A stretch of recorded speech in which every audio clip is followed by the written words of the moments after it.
Right, this video is about Mike Ashley and his possibility of selling Newcastle by Christmas. This is only good news because Mike Ashley, I cannot stand the man. How he survived at Newcastle for 10 years owning it. He's tried to sell it twice before and there's been no bidders. He's always overvalued the price of the club. He'll be lucky to make 20 million back on his investment.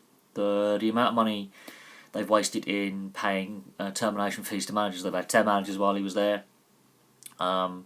And it all came to a head when Kevin Keegan resigned. He didn't get fired, and he didn't end his contract. So I'm moving on. He resigned mid-season.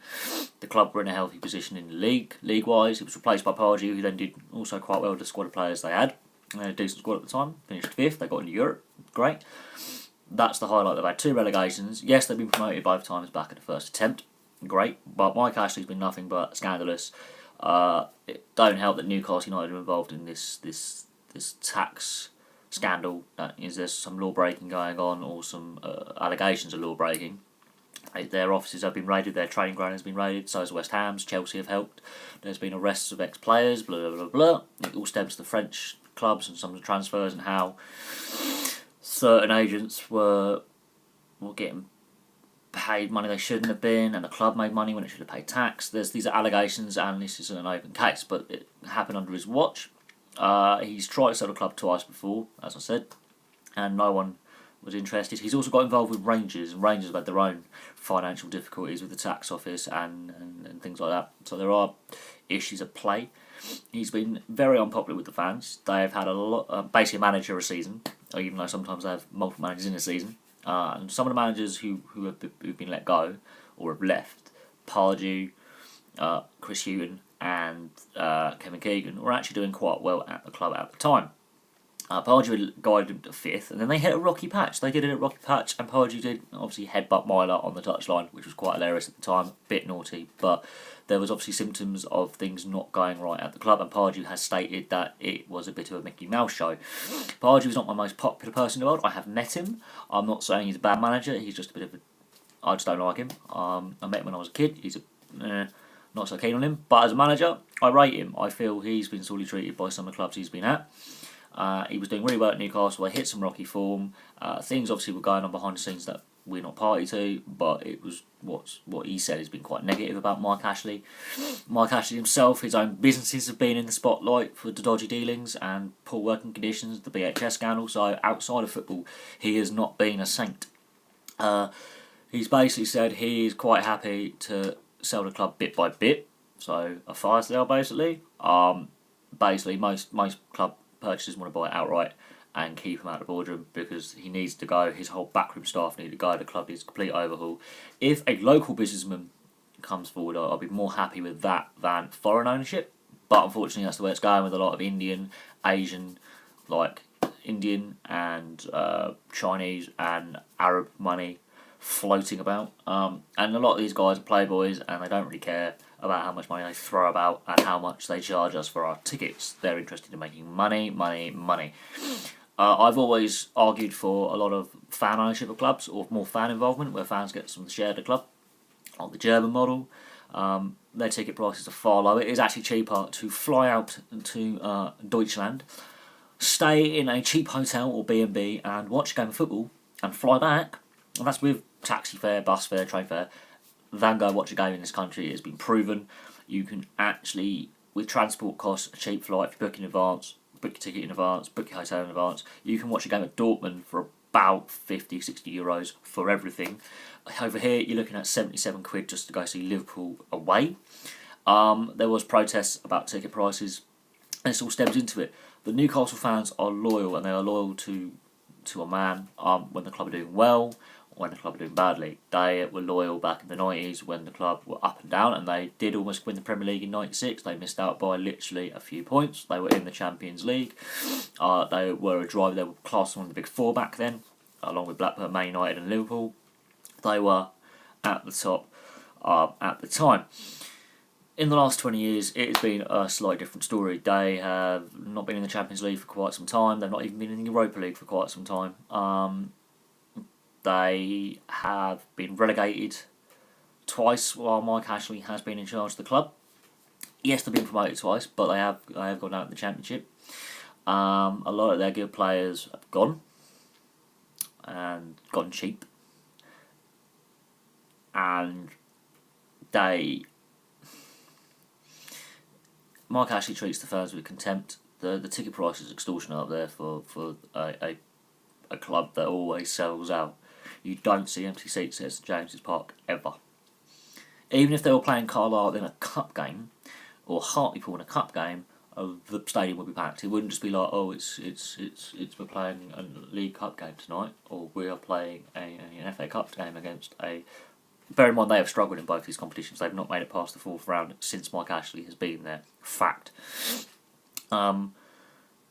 They pack it out every time. It does not matter if it's a pre-season friendly or if it is a cup game against lower league opposition, where like they will go. They travel well as well. It's a pity that Sunderland aren't in the Premier League this season, and the same with Hull and Middlesbrough, because their local derbies, they are heated, they are fiery, and there's passion up there. And it's a symptom of the whole of the North East, because Hull's owner is a bit unpopular with the fans as well. Sunderland have got issues of their own, and Middlesbrough, I think, had a better run of the four big North East clubs. Hartlepool, unfortunately, have, I think, dropped out the Football League now as well, which is sad, because they're the other team from the North East. So North East football in the North East, which is a hotbed of English football, is not in the best of shape, I'm afraid. Really isn't. And when fans like Newcastle, who are loyal, and they are literally the most loyal bunch. They're nutcases. They are loyal. They are vocal.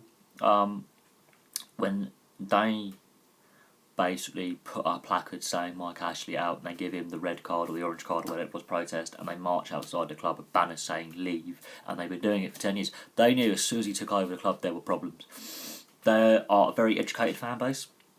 They are a loyal fan base. Their team come first.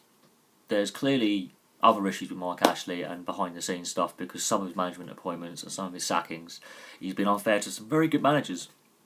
Regardless of what I think of these managers personally, Sam Allardyce getting fired from England, he was an idiot. But he did good for my club. He's done good at every club he's been at. He was treated abysmally by Mike Ashley. Adam Pardew has not my favourite cup of tea, but as a manager, he's a damn good manager. He's been treated a bit.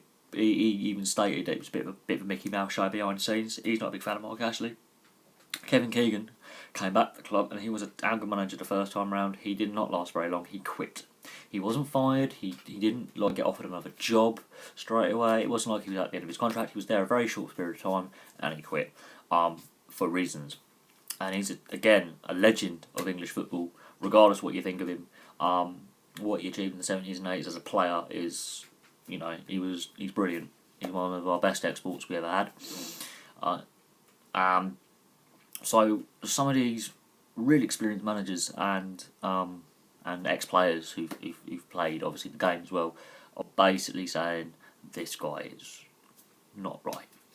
The fact that his own other businesses outside of football are also in the spotlight, his business dealings are in the spotlight for various things, is another thing. But no, the fans never warmed to him. There's been nothing but protests against his ownership for 10 years. He now wants to sell. Who wants to buy the club? Someone with a brain will buy Newcastle. It works. That club has never actually had financial difficulty as far as I know.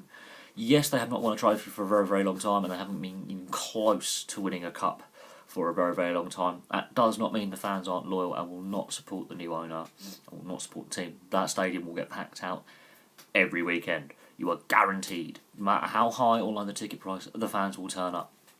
The thing is, with the North East, economically, it is not the wealthiest area of the UK, so whoever comes in has got to be very, very careful with their ticket pricing, because the way it stands at the moment, there's a lot of uncertainties with the British economy, and this is getting off sport, but do not take advantage of Newcastle United fans, really, because they are some of the most vocal, passionate. They bring atmosphere to every game, home and away. Yes, they misbehave quite a little bit, and they have been topping the charts for arrests at games.